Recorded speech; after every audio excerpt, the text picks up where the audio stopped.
നമസ്കാരം. സർക്കാരുമായി ബന്ധപ്പെട്ട അറിയിപ്പുകൾക്കും മറ്റു വാർത്തകൾക്കും വേണ്ടി ഈ ചാനൽ സബ്സ്ക്രൈബ് ചെയ്യാനും തൊട്ടടുത്ത ബെല്ലൈക്കൻ എനേബിൾ ചെയ്യാനും മറക്കാതിരിക്കുക. ഡ്രൈവിംഗ് ലൈസൻസ് പുതുക്കലിലെ മാറ്റങ്ങളെക്കുറിച്ചുള്ള ഓർമ്മപ്പെടുത്തലുമായി MVD 2019 മോട്ടോർ വാഹന വെഹിക്കിൾ ആക്ട് ഭേദഗതി ചെയ്യുന്നതുവരെ നോൺ ട്രാൻസ്പോർട്ട് വാഹനങ്ങളുടെ ഡ്രൈവിംഗ് ലൈസൻസിന്റെ കാലാവധി പരമാവധി 20 വർഷമോ അല്ലെങ്കിൽ 50 വയസ്സാകുന്നതുവരെയോ ആയിരുന്നു. 50 വയസ്സിനു ശേഷം പുതുക്കുന്നവർക്ക് 5 വർഷം വീതം കാലാവധി നൽകിയിരുന്നു. എന്നാൽ 2019 ഭേദഗതിയോടെ അതിനുശേഷമെടുത്ത ലൈസൻസുകളുടെ കാലാവധിയിൽ മാറ്റങ്ങൾ വരുത്തിയിട്ടുണ്ട്.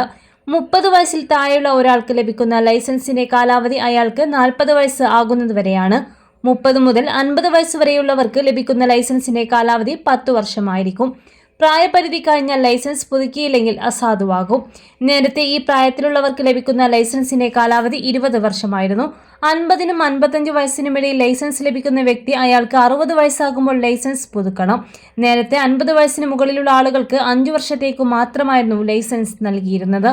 55ഉം അതിന് മുകളിലും പ്രായമുള്ളയാളാണ് ലൈസൻസ് എടുക്കുന്നതെങ്കിൽ 5 വർഷം മാത്രമായിരിക്കും കാലാവധി. ഇനി 58ാം വയസ്സിൽ ലൈസൻസ് ലഭിക്കുകയാണെങ്കിൽ വയസ്സ് 63 ആകുമ്പോഴേക്കും അത് പുതുക്കേണ്ടതാണ്. നോൺ ട്രാൻസ്പോർട്ട് വാഹനങ്ങളുടെ ലൈസൻസ് കാലാവധിയാണ് ഈ നിലയിലേക്ക് മാറിയിരിക്കുന്നത്. മീഡിയം ഹെവി വാഹനങ്ങളുടെ ലൈസൻസ് 2019 മുമ്പ് തന്നെ 3 വർഷം കാലാവധിയിലായിരുന്നു. എന്നാൽ 2019 ശേഷം എടുത്തതോ പുതുക്കിയതോ ആണെങ്കിൽ 5 വർഷമാണ് കാലാവധി. ലൈസൻസ് കാലാവധി അവസാനിച്ചാലും അവസാനിച്ച തീയതി മുതൽ 30 ദിവസം വരെ ലൈസൻസ് സാധുവായിരിക്കും.